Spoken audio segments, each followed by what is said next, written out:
Hello students, welcome back to the session 10 of Unit 1 GST. So in this session we will learn important definitions under GST Act 2017, the Central Goods and Services Tax Act 2017.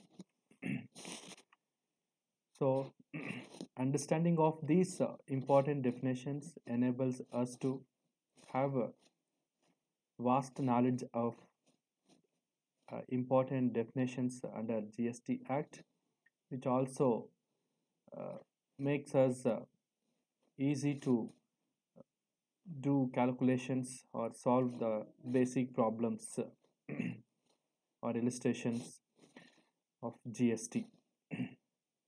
So let us begin with the first one, aggregate turnover. So all these definitions and a brief explanation that is covered under CGST Act 2017.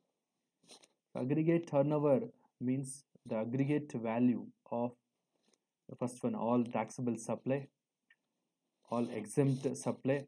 Exempt means where the tax is not applicable, but still the whatever the goods or services are exempted from the tax net of GST also be taken into account.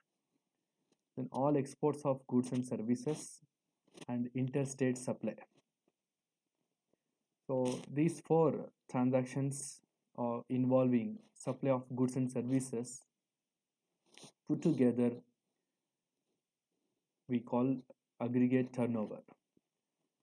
So this aggregate turnover excludes the value of inward supplies on which tax is payable by person and other taxes. It means the supplies of inputs on which the tax is already paid will not forming part of aggregate turnover. So we can say aggregate turnover is in all encompassing term covering the all supply of the person affected by a taxable person having the same PAN, permanent account number. Second, the important term, the definition we see is the adjudicating authority.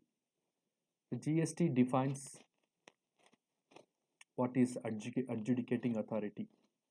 It says any competent authority that is empowered to pass any order or decision under this act. This act means the CGST Act 2017. So here adjudicating means like a tribunal or which is equals to a court of law that takes matters or disputes pertaining to GST related issues, and this adjudicating authority has it provided in a GST Act will have all the powers, statutory powers to solve the disputes arising out of the GST transactions. Under the GST Act, any authority excluding the board, the first appellate authority, and the appellate tribunal is competent to pass an order or decision under GST Act is known as an adjudicating authority. Here we see the hierarchy of the adjudicating authority. In the first level, uh, any disputes arises that will be initiated in the first appellate authority, and the succeeding hierarchy of adjudicating authority is appellate tribunal, where the final remedy is available for any grievances or redressal that is very much related to GST matters. Then we see the agent. Agent is a person including factor, broker, commission agent, or an auctioneer or any other mercantile agent by whatever name so called, who carries goods and services supply on behalf of another person. So here we can understand that the agent is any intermediary who proxy to the actual taxable person. So on behalf of that taxable person, this agent carries any sort of transactions on behalf of the taxable person is termed as an agent. We also look at the definition of business under GST. The business under GST includes any trade, commerce, manufacture, profession, adventure, vocation, monetary award, the compensation in terms of money, supply or acquisition of goods, including capital goods in connection with the commencement or closure of business, provision of services by a club, association, society, or any such body for a subscription or consideration. Here, the common aspect we can point out here that trade or commerce or any economic activity that involves supply or acquisition of taxable goods or services that amounts to a business transaction. So this is what under business under GST. Let us see what is capital goods defined under GST Act. Capital goods are such assets as buildings, machinery, equipment, vehicles, and tools that an organization uses to produce goods or services.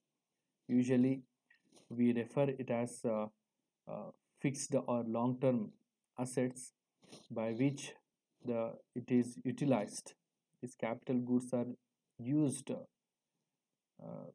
in the business process and operations for producing or for rendering producing goods and rendering services. The last one, casual taxable person. The casual taxable person defined under GST as a person refers to who occasionally undertakes transaction involving supply of goods and services in a state or union territory. So here the taxable person,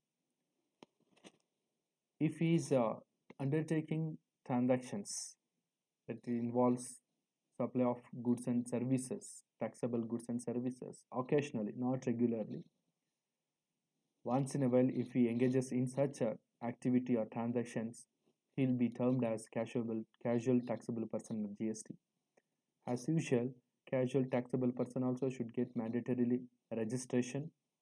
So without registration, even casual taxable person cannot involve in any supply of goods and services under GST.